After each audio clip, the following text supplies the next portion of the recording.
Let's talk about worth, not the kind someone gives you, not the kind you prove or earn or beg for. I'm talking about the worth that is already inside of you, the worth that no one can take away. But that so many of us forget is there. We live in a world that teaches us from an early age that our value is something external, that it is something we must work for, something measured in productivity, appearance, success, or how much we can give to others. We learn, sometimes before we even understand what's happening, that love feels conditional. That being good enough isn't a given, it's a moving target. And we adjust accordingly. We start believing that if we can just do more, be more, achieve more, then maybe, just maybe, we'll finally feel worthy. But here's the truth. Self-worth is not something you hustle for. It's not a prize at the end of a finish line. It is not waiting for you on the other side of a promotion, a relationship, a number on a scale, or the approval of someone who has never seen you clearly to begin with. Your worth is not up for debate. It is not something another person gets to decide for you. It is the foundation of everything you build, the invisible force that determines how you show up in the world, how you let others treat you, and most importantly, how you treat yourself. It is the throne you sit on. And yet so many of us abandon it. We step down from that throne because we have been told directly or indirectly that we don't deserve to sit there, that we are not enough as we are. Maybe we learned this from a parent who only showed love when we accomplished something. Maybe we learned it from a world that constantly tells women to be smaller, quieter, easier to love. Maybe we learned it through relationships that made us feel like we had to earn our place in someone's life. So we make ourselves small. We accept less than we deserve. We ignore red flags and excuse bad behavior. We stay in places that shrink us, in friendships that drain us, in jobs that undervalue us, because somewhere along the way we started believing that whatever this is the best we can get. But here's the thing about self-worth, it is always there whether you see it or not. It doesn't disappear just because you've forgotten how to hold it. It doesn't lessen because someone else failed to recognize it. The challenge is not creating self-worth, it's remembering it. It's choosing every single day to sit back down in your seat, to remind yourself that you deserve to be here, to unlearn all the messages that told you otherwise. And unlearning, it is hard work. It requires looking at all the places in your life where you have settled, where you've let fear guide you instead of love, where you have accepted behavior that made you feel small because you were afraid of being alone. It requires choosing again and again to believe in your own enoughness, even on the days when it feels impossible. Because make no mistake, there will be days when it feels impossible. There will be moments when you doubt yourself, when old stories creep back in, when you hear that voice whispering, who do you think you are? And in those moments, you will have a choice to shrink back into the version of yourself that you have outgrown, or to take up space anyway, to reclaim your throne. And taking up space, it is an act of courage. It is deciding that you don't have to be perfect to be worthy. It is choosing to set boundaries not because you are mean or difficult, but because you finally realize that your energy is valuable. It is letting go of people and places that don't honor you, even when it hurts. It is speaking up, even when your voice shakes. It is refusing to let someone else's inability to love you properly convince you that you are unlovable. When you truly embrace your self-worth, you stop settling. You stop chasing people who don't see you. You stop making yourself smaller to fit into spaces that were never meant for you. You stop apologizing for taking up room in the world because you finally understand that you belong here. And yes, some people won't like it. Some people will call you difficult or demanding. Some will tell you that you've changed as if that's a bad thing. But what they really mean is that you're no longer making yourself easy to take advantage of. That you've stopped saying yes when you really mean no. That you have finally stepped into the full weight of your worth. And it makes them uncomfortable. Let it. Because the people who truly see you, who truly respect you, will not be threatened by your power. They will celebrate it. They will meet you at your level, or they will step aside.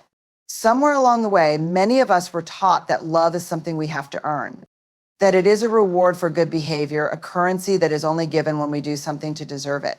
Maybe we learned it in childhood when love and affection were handed out.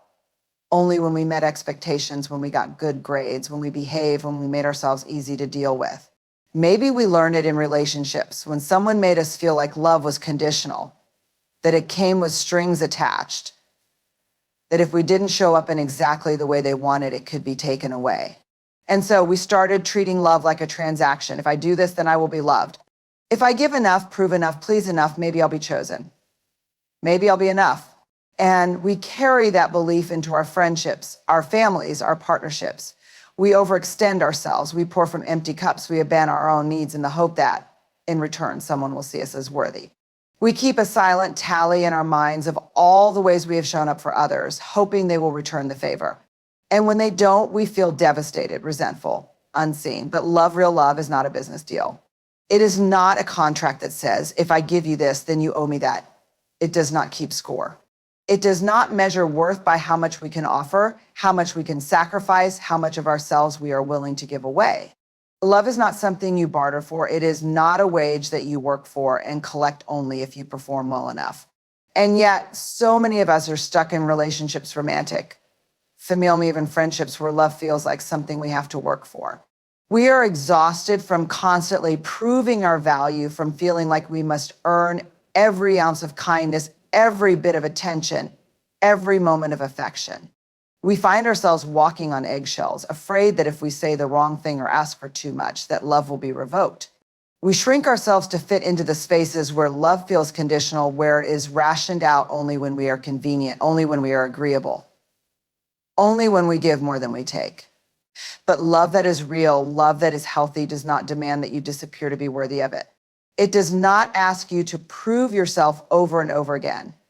It does not make you feel like you are always one mistake away from losing it. A love does not punish. It does not manipulate. It does not demand that you exhaust yourself trying to be enough. There is a difference between love and obligation, between love and control, between love and approval. When we believe that love must be earned, we confuse the two. We mistake someone's fleeting attention for affection. We mistake their conditions for care. We convince ourselves that if we can just do more, give more, be more, then maybe finally we will be enough for them to stay, to see us, to choose us in the way we have been choosing them. But the truth is, love is not something that should feel like a battle. It is not something that should feel like you are constantly trying to prove your worth, like you are negotiating your value, like you are begging for the bare minimum. Love should be freely given. It should be something that is offered not because of what you can provide, not because of how much of yourself you are willing to sacrifice, but simply because you exist. Because you are worthy of love just as you are, without condition, without transaction, without proving anything at all. And yes, love requires effort. It requires showing up. It requires care and compromise and consideration. But there is a difference between putting effort into love and feeling like love is something you must constantly work for, as if it could slip through your fingers the moment you stop earning it. Love is not a job. It is not a paycheck that you collect only if you perform well enough. Love does not come with conditions that say, I will love you, but only if you make no mistakes. I will love you, but only if you give more than you take. I will love you, but only when it is easy, only when it is convenient, only when you are pleasing to me. When love is real, it does not vanish the moment you need something in return. It does not disappear when you have a bad day, when you set a boundary, when you stop giving more than you receive. Love is not about keeping score. It is not about paying a debt. It is not about proving your worth over and over again, hoping that this time it will finally be enough. The kind of love that is worth having, the kind of love that sustains and heals and lifts you, is the kind that does not ask you to trade pieces of yourself to keep it. It does not make you feel like you are a guest in your own life, trying to earn a place at the table. It does not make you feel like you are constantly in debt, constantly trying to balance the scale, constantly wondering if you have done enough to be loved today. There is a moment in life when you realize that saying yes to everyone else has left you saying no to yourself. It doesn't happen all at once. It happens in small, quiet ways when you agree to something you don't want to do because you're afraid of disappointing someone. When you stay in a conversation that drains you because walking away feels selfish. When you let someone cross a line because you don't want to be seen as difficult. And before you know it, you are exhausted, stretched thin, a version of yourself that no longer feels whole. For so long, many of us were taught that setting boundaries is selfish, that saying no is rude, that we must always be accommodating, always be agreeable, always be available. We were conditioned to believe that love means sacrifice, that being a good person means putting ourselves last, that our worth is measured by how much we give and how little we ask for in return. And so we let people take more than we have to offer. We let them drain us, guilt us, shape us into something smaller and more manageable.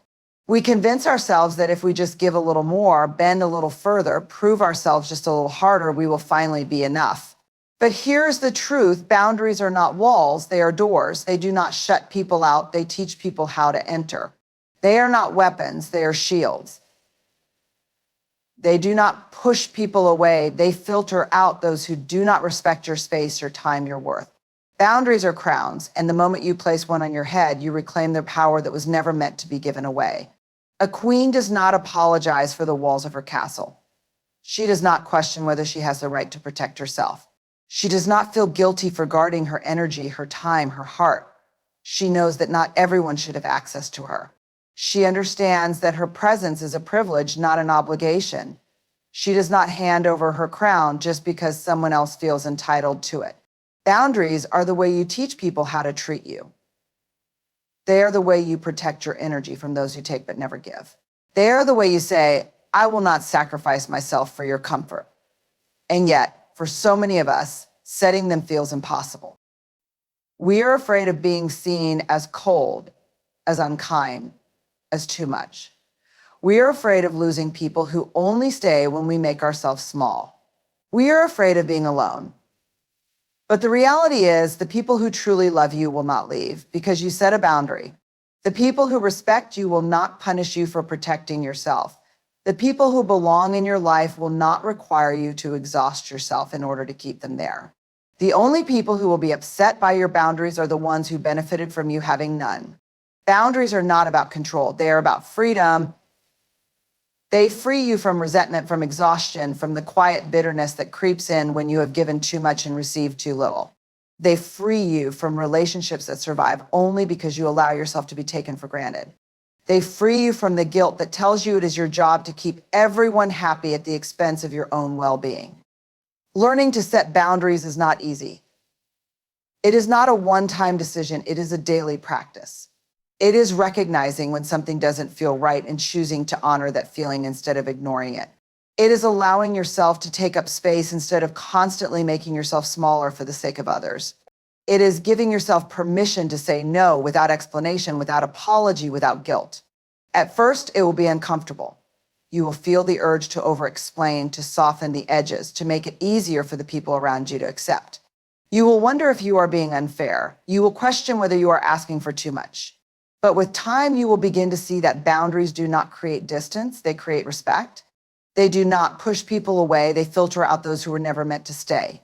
They do not make you unkind, they make you whole. A boundary is not a rejection, it is a declaration. It is a statement that says, I am worthy of rest. I am worthy of respect. I am worthy of a love that does not ask me to abandon myself to keep it. It is a crown placed firmly on your head, a silent but powerful reminder that you do not have to earn the right to take care of yourself. There is a story we are told about strength, that it looks like unshakable confidence, unwavering control, the ability to stand tall without ever letting the world see you break. That strength is about being tough, about keeping your emotions in check, about never showing your weaknesses.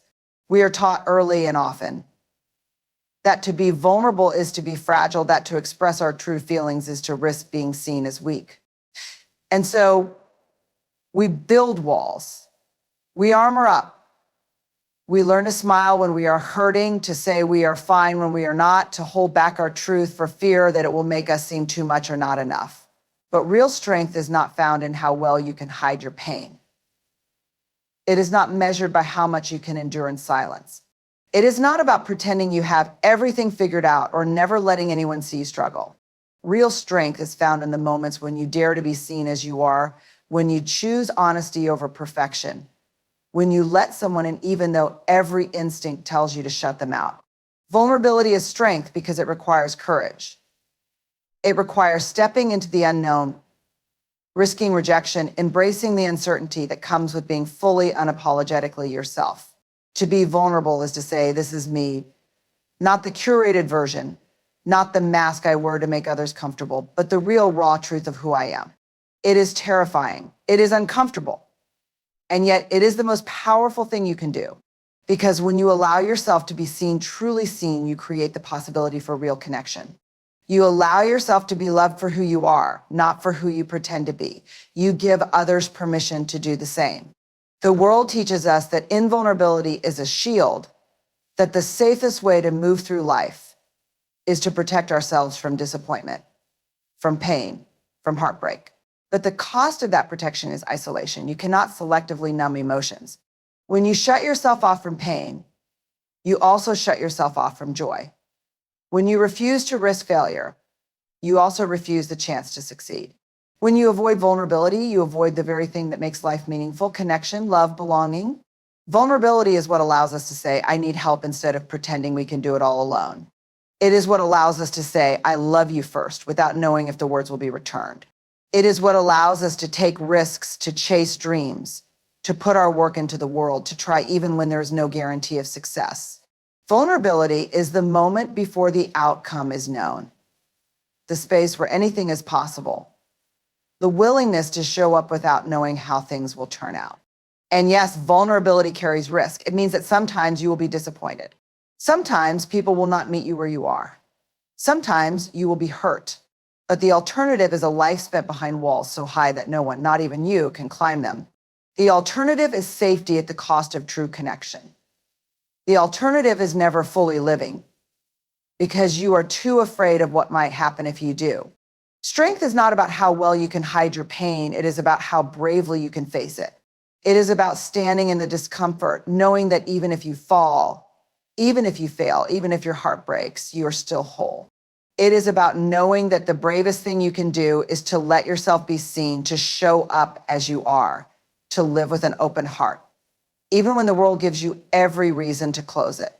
The people you allow into your life shape the way you see yourself, the way you move through the world, and the way you rise or fall in the face of life's challenges. Who stands beside you in your moments of doubt? Who celebrates you when you win, not out of obligation, but out of genuine joy for your success? Who holds you steady when the ground beneath you starts to shake? The answers to these questions matter more than we often realize, because the company you keep determines not just the energy that surrounds you, but also the way you see your own worth. Loyalty is a word that is often misunderstood. It is not blind allegiance. It is not the absence of disagreement. It is not about surrounding yourself with people who only tell you what you want to hear. Loyalty is truth spoken with love. It is support that does not waver when things get hard.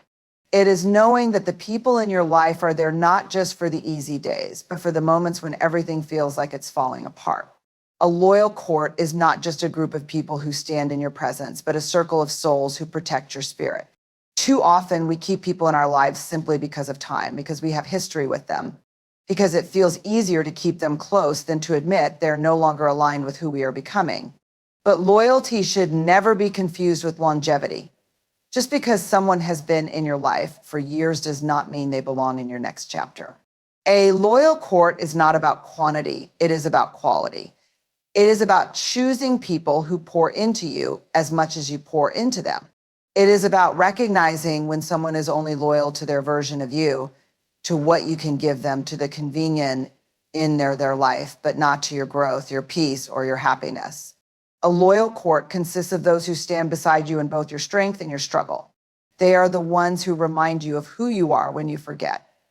They do not shrink when you shine, nor do they disappear when you stumble.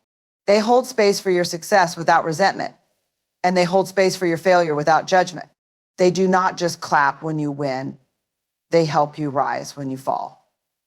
They are the ones who say, I see you, even when you feel invisible. Surrounding yourself with a loyal court means being intentional about who you allow into your heart and your energy.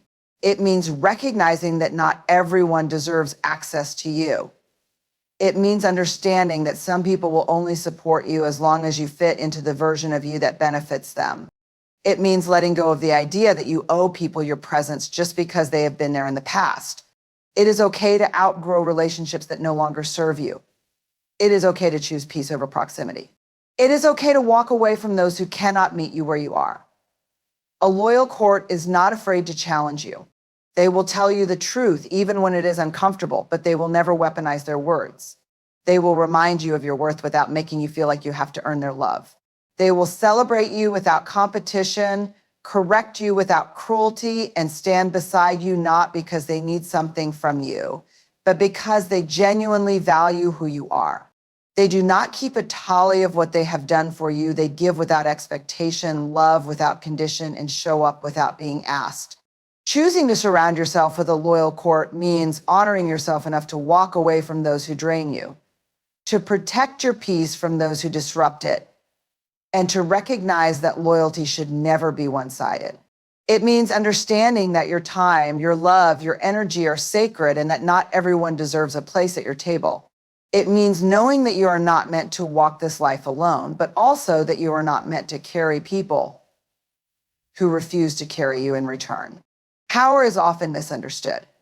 For centuries, we have been shown images of leaders who rule with an iron fist, who command through intimidation, who believe that authority is something that must be demanded rather than earned.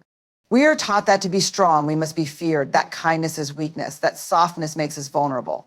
And yet, the greatest strength does not come from striking fear into the hearts of others. It comes from the ability to lead with compassion, to inspire rather than control, to hold power in a way that lifts rather than crushes. Fear may get people to listen, but it will never earn their loyalty. It may make them obey, but it will never make them believe in you. Fear-based leadership, whether in a kingdom, a workplace, a family, or a friendship, creates a fragile foundation, one built on resentment rather than respect. People may follow you out of obligation, out of self-preservation, out of a desire to avoid conflict, but that is not true leadership. That is coercion. That is control. And control is always temporary. The moment the fear fades, so does the loyalty. Kindness, on the other hand, builds something that cannot be easily destroyed. It creates connection, trust, a foundation that is not shaken by momentary disagreements or changing circumstances. Kindness does not mean being a pushover. It does not mean avoiding hard conversations or sacrificing your own needs to keep the peace. It means leading in a way that honors both your strength and your humanity.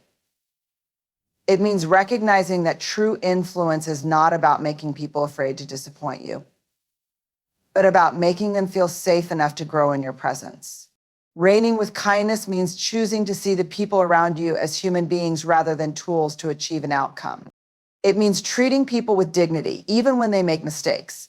It means understanding that everyone carries unseen burdens and that sometimes what looks like defiance is actually fear, what looks like incompetence is actually insecurity, what looks like disrespect is actually pain. It means creating a space where people feel valued, where they are motivated not because they are afraid of failure, but because they believe in the vision you are creating together. There is an undeniable power in kindness. It has the ability to disarm anger, to bridge differences, to turn conflict into collaboration. It is not weakness, it is strategy. It allows people to show up fully, to trust that they will not be punished for their humanity, to feel safe enough to take risks, to be honest, to be creative.